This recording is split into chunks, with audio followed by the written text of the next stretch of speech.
नमस्कार श्रोते हो. दीपक रेगे कथाकथन चॅनलवर तुम्ही ऐकताय बाबा कोटंबे लिखित ऊन सावलीच्या शोधात ही कादंबरी. आणि आज या कादंबरीचा पुढचा भाग. 72चा काळ, शिक्षणाचा अभाव, त्यात नुकताच दुष्काळ येऊन गेलेला.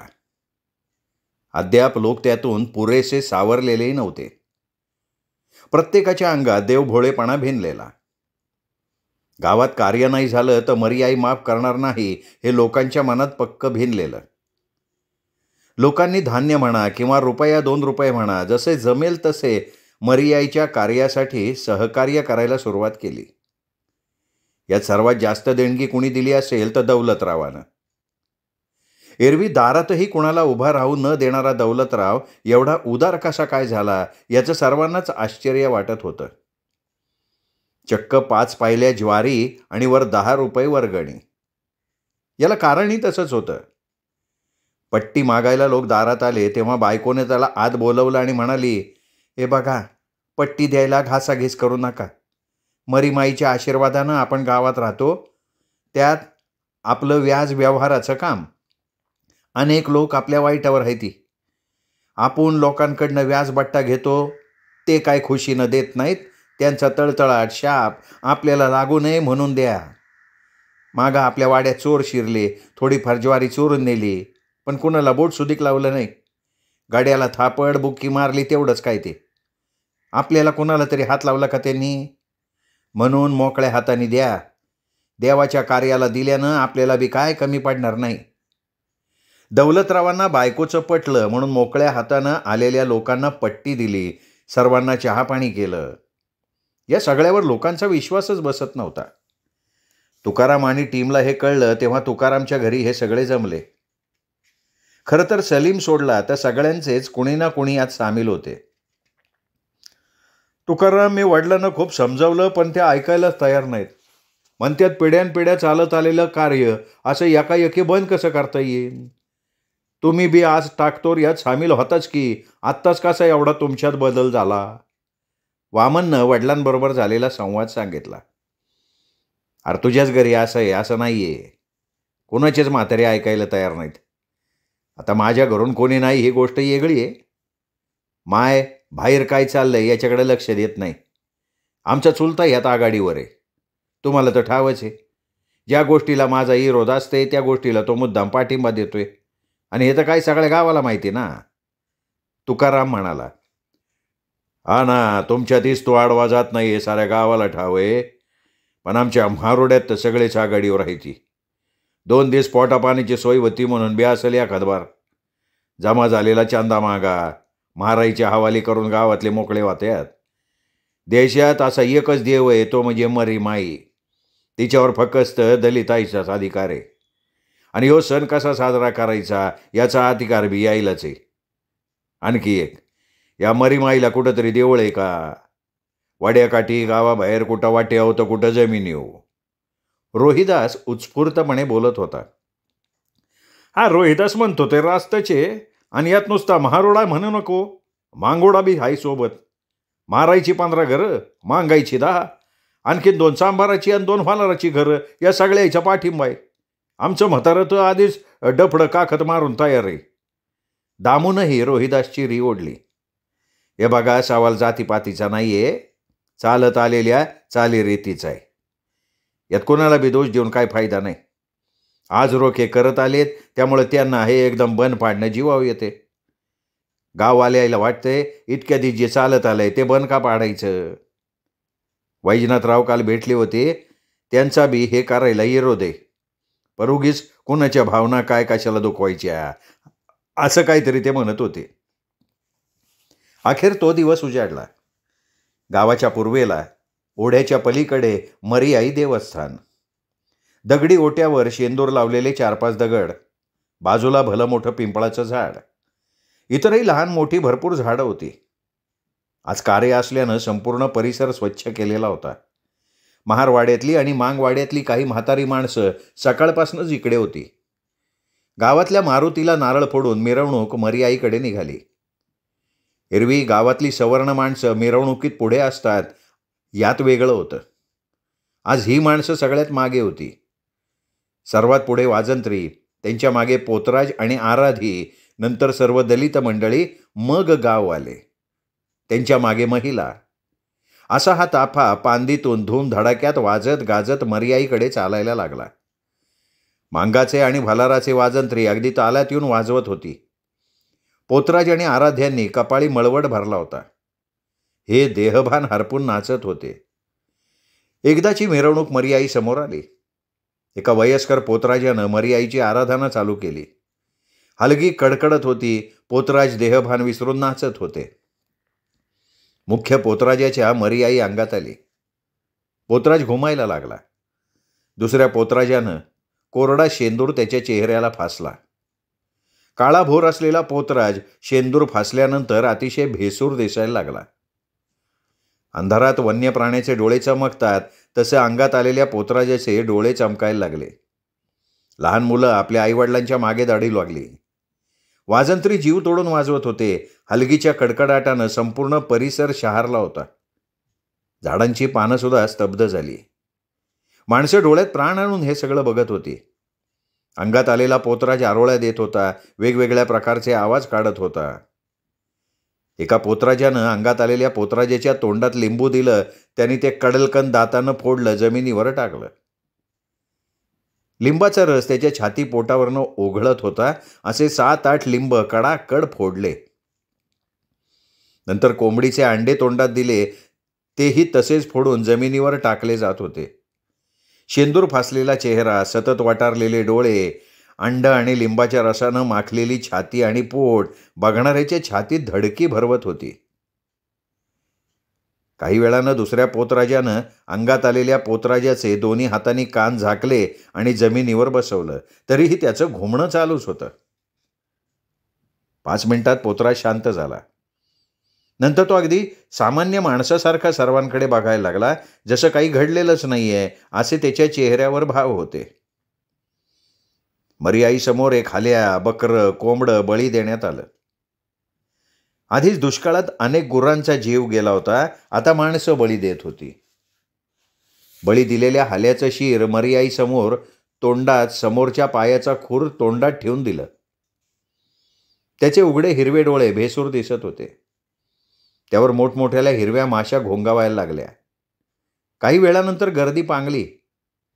गावातले लोक बकरं, कोंबड्याचं सलीमने तयार करून दिलेलं मांस घेऊन घराकडे जात होते. नंतर दिवसभर एक एक करून लोक कोंबड्याच्या मटणाचा नैवेद्य मर्याईसमोर ठेवून जात होते. महारामांगांचा स्वयंपाक तर मर्याईजवळच चालू होता.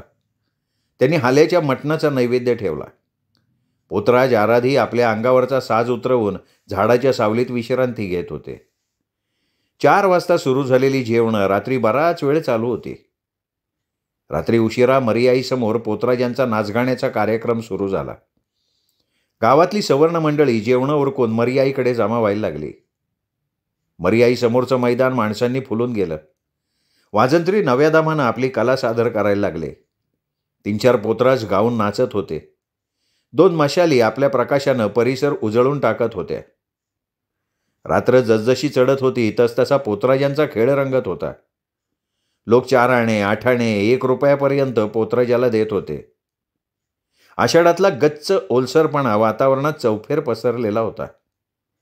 माणसं, बाया, पोरं पोतराजाचं नाच गाणं बघण्यात दंग होते. तेवढ्यात 10-12 तरणीबांड पोरं मैदानात घुसली. सर्वप्रथम वाजंत्री वाजवणं बंद केलं. अंगानं जाडजूड, दाढी वाढलेला, बेलबॉटम पॅन्ट, शर्ट इन केलेला तरुण पोतराजांना बाजूला सारून मध्यभागी हात जोडून उभा राहिला. त्याचे सहकारी चौफेर कोंडाळा करून उभे होते. समोर पब्लिकमध्ये बसलेली काही माणसं सावध पवित्र्यात उभी ठाकली. बाया, लहान मुलं भेदरली. अचानक कोण आले हे आडदांड? सगळीकडे शांतता पसरली होती. हे बघा, आम्ही कोणी चोर लुटेरे नाही. आम्ही दुपारीच येणार होतो, पण काही कारणानं उशीर झाला. नसता दुपारी आपण जे कोंबडे, बकरे, हाल्या बळी दिला ते आम्ही होऊच दिलं नसतं. जे झालं ते झालं, पण यापुढे आम्ही ही वाईट प्रथा चालू देणार नाही हे सांगण्यासाठी आम्ही आलोय. आम्हाला तुम्ही सहकार्य करा. अरे पण तुम्ही हाय कोण? आमच्याच गावात येऊन आमच्याच माणसाईला दमदाटी करताय तुम्ही? कोण आहे कोण तुम्ही? हे बघा, पोतराज हे देवीचं रूप असतंय. त्याला तुम्ही धक्का दिला आणि बाजूला सारले. बाजीवाले तुम्ही बंद करून टाकले. हे बघा, तुम्ही तिकडं कोणी बी असा, आमच्या गावात आम्ही तुमची दमदाटी चालू देणार नाही म्हणजे नाही.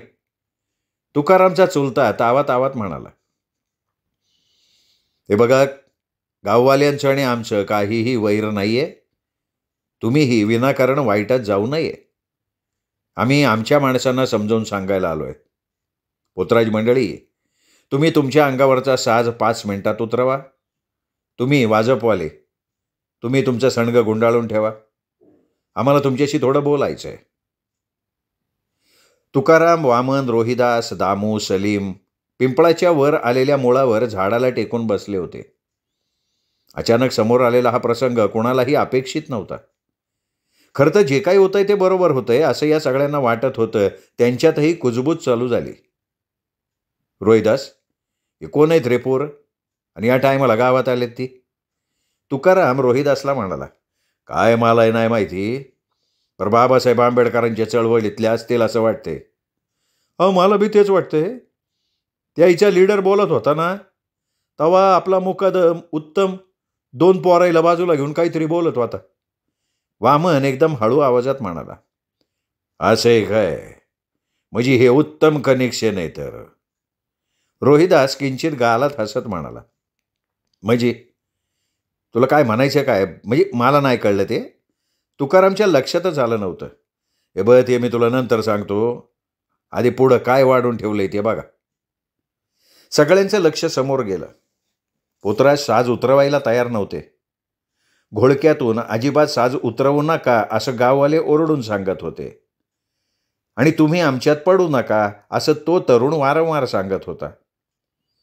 अखेर काही तरुण पोतराजांशी झटापट करायला लागले. दोघा-तिघांनी मिळून एका पोतराजाचा साज जबरदस्तीनं उतरवला. मग एक एक करून इतर पोतराजांचे साज उतरवले. तशी घोळक्यातनं 4-5 माणसं पुढं सरसावली. परिस्थिती बिघडत चालली होती. मारामारी होऊन कोणाच्याही जीवावर बेतू शकतं हे तुकारामच्या लक्षात आलं. त्यांनी सलीमला गावात पिटाळलं. सरपंच, पोलीस पाटील आणि वैजनाथरावांना घेऊन यायला सांगितलं. अरे, तुम्ही आमच्याच गावात आलाय आणि आमच्याच माणसाला दमदाटी करायला लागलाय तुम्ही? अरे, पोतराज म्हणजे देवीचं रूप. आम्ही तुम्हाला काही सोडणार नाही. चला रे, वा मोरवा, लावा, हाकलून लावा यायला. गुन्हानं जात नसतील तर द्या टप्पू एकेकाला. परत तुकारामचा चुलता गरजला तशी 10-12 जणांची टोळीच उभी राहिली. इकडे तुकाराम आणि कंपनी उभी राहिली. अमरीतुमरी किंवा हाणामारीवर प्रकरण आलं तर रोखण्यासाठी ते तयार झाले. तुकारामच्या चुलत्याचं लक्ष त्यांच्याकडे गेलं. आम्हाला कोणा लुंगे सुंगेची गरज नाही. या बांडगोळाईला हाकलून लावायला आमचे माणसं तयार आहे ती. कुणाला उद्देशून चुलता बोलतोय हे तुकारामच्या लक्षात आलं. हे बघा, मी तुम्हाला हात जोडून विनंती करतोय, तुम्ही यात पडू नका. तुमचं आणि आमचं काही वैर नाही आहे.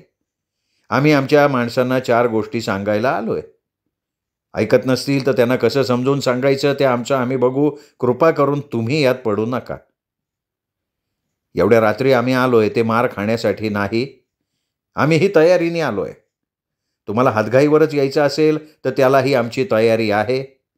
पण आमची इच्छा आहे की तुम्ही आमच्यात पडू नये. आम्ही येताना पोलीस ठाण्यात कल्पना देऊन आलोय. आमची 2 माणसं मागे आहेत. ती पोलिसांना बरोबर घेऊन येणार आहेत. आमच्या अंगाला जरी तुम्ही धक्का लावला तरी तुम्हाला सगळं अवघड होऊन बसेल. तसा उठलेला घोळका थोडा चापापला आणि 2 पावलं मागे सरून उभा राहिला. तेवढ्यात पोतराजांचा काहीतरी गारदा सुरू झाला. आलेल्या तरुणांनी एकेका पोतराजाचे केस कापायला सुरुवात केली. दोघांनी पकडायचं, तिसऱ्यांनी कात्री चालवायची. 10च मिनिटात 4 पोतराजांना वंड करून टाकलं. इकडे दोघं दामूच्या वडिलांच्या हातातलं डफडं पालथं टाकून त्याच्यावर नाचायला लागले. व्हालाराचा नागू डफडं काखत मारून पळायच्या तयारीत होता. त्याला एकाने पकडलं, त्याचंही डफडं फोडून टाकलं. पोतराज डोकं धरून विवळून रडत होते. पोतराजांचा साज जमा केला, पेटवून दिला. काही वेळात सरपंच, पोलीस पाटील, वैजनाथराव कार्यक्रमाच्या ठिकाणी आले. काय प्रकार आहे ते थोडक्यात सलीमनी त्यांना रस्त्यात सांगितलंच होतं. अरे, काय प्रकार आहे रे? कोण आहे तुम्ही? आणि अशी दपटशाही करू शकत नाही तुम्ही, हां? हे बघा, आम्ही दलित पॅन्थर संघटनेचे कार्यकर्ते आहोत. अंधश्रद्धा, अनिष्ट रूढी, परंपरा आणि डॉक्टर बाबासाहेब आंबेडकरांचे विचार आमच्या समाजात रुजवण्यासाठी आम्ही काम करतोय. तुम्हीच सांगा ना, या दुष्काळाच्या तडाख्यातून आपण पुरते सावरलोही नाहीये आणि इथे कोंबडं बकरं कापून हैदोस घातला जातोय. डॉक्टर बाबासाहेब आंबेडकरांच्या साक्षीनं आमच्या जातीने बौद्ध धर्म स्वीकारलाय आणि या धर्माला हिंसा मान्य नाही हे आम्ही खेडोपाडी जाऊन लोकांना सांगतोय. आम्ही आमच्या लोकांना हे समजवत होतो, पण गावातली इतर माणसं ऐकायलाच तयार नाही आहेत. हे बघा, हे कार्य आहे ना, हे आम्ही दर 3 वर्षांनी करतो. सगळ्या जातीचे लोक यात सामील होतात. याच्यात फक्त दलितच येत असं नाही आहे. सरपंचांनी आपली बाजू मांडली. हे बघा पाटील, राग मानू नका. आज जरी आम्ही शहरात राहत असलो तरी आमचाही जन्म खेडेगावातलाच आहे. आम्हीही हे लहानपणापासून बघत आलोय. तुम्ही धनधान्य पैसे देऊन मोकळे होता, नंतर जनावरांचे बळी देणं, केस वाढून पोतराज होणं, अंधश्रद्धेला बळी पडणं, हे तर पिढ्यानपिढ्या चालत आलंय ना. मग यातून आम्ही बाहेर पडायचं का नाही पडायचं? 2 दिवस पोटापाण्याची सोय होतीये एवढंच बघायचं का आम्ही? हे कुठेतरी थांबलं पाहिजे का नाही? यांची पिढी तर गेली, येणारी पिढी तरी यात अडकू नये. 4 पोरं शिकावीत.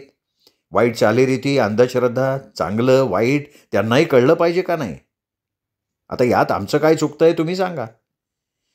तुमची मुलं 4 बुकं शिकतात तशी आमचीही शिकावीत असं आमच्या संघटनेला वाटतं. तुम्ही थोडं समजून घ्या ना. हां, पण काही झालं ना तरी आम्ही यापुढे असला प्रकार होऊ देणार नाही. इथेच काय, कुठेच होऊ देणार नाही. अहो, पण हे देवाचं काम आहे ना, वर्षानुवर्ष चालत आलंय ना. पोलीस पाटील आपली बाजू रेटत होते. मग तुम्ही करा ना. आमच्या लोकांना का पुढे करताय? जाऊ द्या, तुम्हाला हवं ते तुम्ही केलंय ना. आता उगा विषय वाढू नका. हे बघा, हे कार्यकर्ते म्हणतात ते खरंय. शेवटी त्यांचा आपापसातला प्रश्न आहे, त्यांचा त्यांना मिटवू द्या. त्यांना आपण जबरदस्ती तर नाही करू शकत ना. पोलीस आली तर विनाकारण प्रकरण वाढन.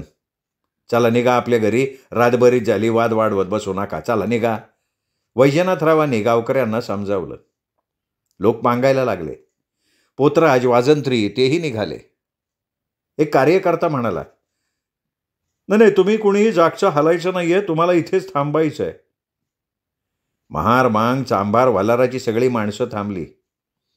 4-2 गावातली माणसंही थांबली होती. तुकाराम, वामन, सलीम, रोहिदास, दामू हे सुद्धा थांबले होते. कार्यकर्ते मर्याईकडे पाठ करून ओट्यावर बसले, काही बाजूला उभे ठाकले. मग दाढीवाला कार्यकर्ता उठून उभा राहिला. माफ करा, आम्हाला तुमच्याशी थोडी जबरदस्ती करावी लागली, पण हरकत नाही आणि मला त्याबद्दल वाईटसुद्धा वाटत नाही. डॉक्टर बाबासाहेब आंबेडकरांनी संपूर्ण आयुष्य आपल्यासाठी झिजवलं, तरीही आपण सुधारायचं नाव घेत नाही. केस वाढून आपण पोतराज काय होतो, लुगडं नेसून आराधी काय होतो, काही बाया कावड्याची माळ गळ्यात घालून देवकरीन काय होतात. हे करायला सांगितलंय का बाबासाहेबांनी आपल्याला? इथून पुढे हे चालणार नाही. वेळ पडली तर बळाचाही वापर करू. जे सुधारणार नाहीत ते समाजाबरोबर राहणार नाहीत. त्यांना आम्ही बाजूला टाकायला कमी करणार नाही. एकत्र राहिलो, एकत्र लढलो तर आपली ताकद वाढेल. तुम्हाला ऐकायचंच नसेल तर तुम्ही वेगळे पडाल. समाजाशी अशा लोकांचा काहीही संबंध राहणार नाही. अहो, जे बुध झाले त्यांना सांगा ना.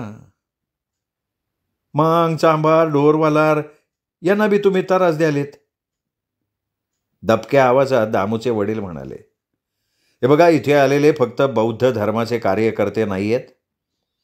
चर्मकार, मातंग, ढोर सगळ्या जातीचे कार्यकर्ते आहेत. त्यामुळे गपगुमान आम्ही सांगू ते ऐकायचंय. काही महिन्यांपूर्वी मुंबईला दलित पॅन्थरची स्थापना झाली आहे. त्या संघटनेचं कार्यच हे आहे. तुम्हाला कोणी त्रास देत असेल किंवा जबरदस्ती हे करायला भाग पाडत असेल तर आम्हाला कळवा. त्यांचाही आम्ही बंदोबस्त करू.